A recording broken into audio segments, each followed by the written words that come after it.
Shalom, teman-teman yang dikasihi Tuhan. Selamat pagi, salam sehat, salam sukacita selalu. Oke, pembacaan Alkitab hari ini terambil dalam Kisah Para Rasul pasal pertama ayat 1 sampai ayat yang ke-26. Yuk, langsung kita mulai.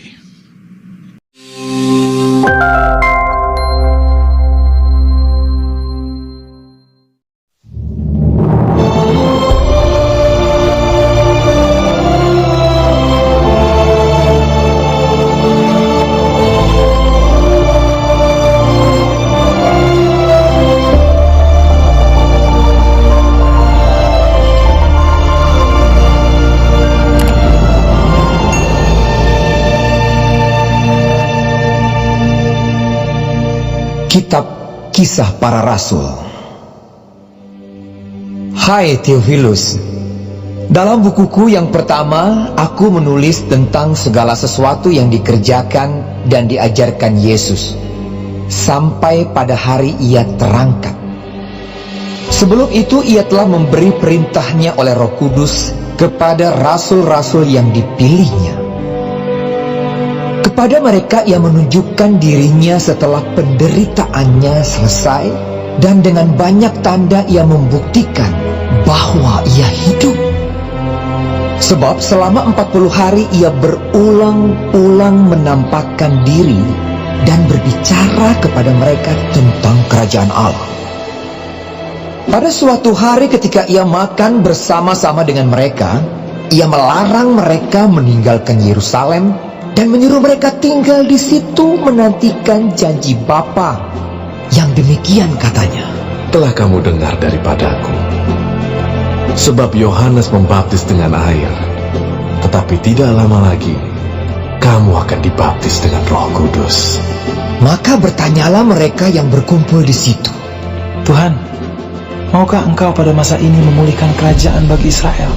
Jawabnya, Engkau tidak perlu mengetahui masa dan waktu yang ditetapkan Bapa sendiri menurut kuasanya.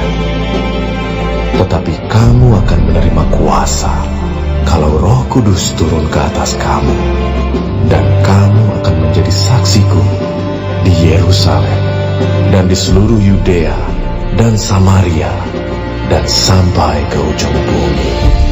Sesudah ia mengatakan demikian, terangkatlah ia disaksikan oleh mereka, dan awan menutupnya dari pandangan mereka.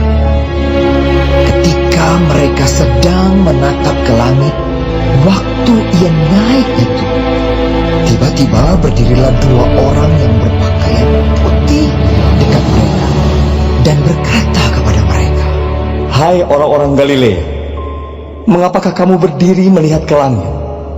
Yesus ini yang terangkat ke sorga meninggalkan kamu akan datang kembali dengan cara yang sama seperti kamu melihat dia naik ke sorga. Maka kembalilah rasul-rasul itu ke Yerusalem dari bukit yang disebut Bukit Zaitun, yang hanya seperjalanan sabat jauhnya dari Yerusalem. Setelah mereka tiba di kota, naiklah mereka ke ruang atas, tempat mereka menumpang. Mereka itu ialah Petrus dan Yohanes, Yakobus dan Andreas, Filipus dan Thomas, Bartolomeus dan Matius, Yakobus bin Alfeus, dan Simon orang Zelot, dan Yudas bin Yakobus. Mereka semua bertekun dengan sehati dalam doa bersama-sama dengan beberapa perempuan serta Maria, ibu Yesus, dan dengan saudara-saudara Yesus. Pada hari-hari itu berdirilah Petrus di tengah-tengah saudara-saudara yang sedang berkumpul itu. Kira-kira 120 orang banyaknya, lalu berkata, Hai saudara-saudara, haruslah genap nas kitab suci yang disampaikan Roh Kudus dengan perantaraan Daud tentang Yudas, pemimpin orang-orang yang menangkap Yesus itu. Dahulu ia termasuk bilangan kami dan mengambil bagian di dalam pelayanan ini. Yudas ini telah membeli sebidang tanah dengan upah kejahatannya. Lalu ia jatuh tertelungkup dan perutnya terbelah sehingga semua isi perutnya tertumpah keluar. Hal itu diketahui oleh semua penduduk Yerusalem, sehingga tanah itu mereka sebut dalam bahasa mereka sendiri Hakaldama, artinya tanah darah. Sebab ada tertulis dalam kitab Mazmur, biarlah perkemahannya menjadi sunyi, dan biarlah tidak ada penghuni di dalamnya, dan biarlah jabatannya diambil orang lain.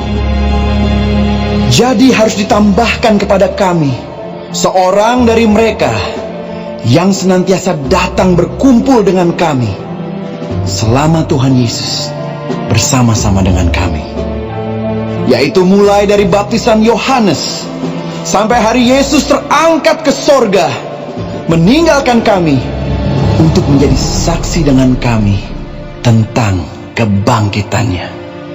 Lalu mereka mengusulkan 2 orang, Yusuf yang disebut Barsabas dan yang juga bernama Justus dan Matias. Mereka semua berdoa dan berkata, Ya Tuhan, Engkaulah yang mengenal hati semua orang. Tunjukkanlah kiranya siapa yang Engkau pilih dari kedua orang ini untuk menerima jabatan pelayanan, yaitu kerasulan yang ditinggalkan Yudas, yang telah jatuh ke tempat yang wajar baginya. Lalu mereka membuang undi bagi kedua orang itu, dan yang kena undi adalah Matias. Dengan demikian, ia ditambahkan kepada bilangan ke-11 rasul itu.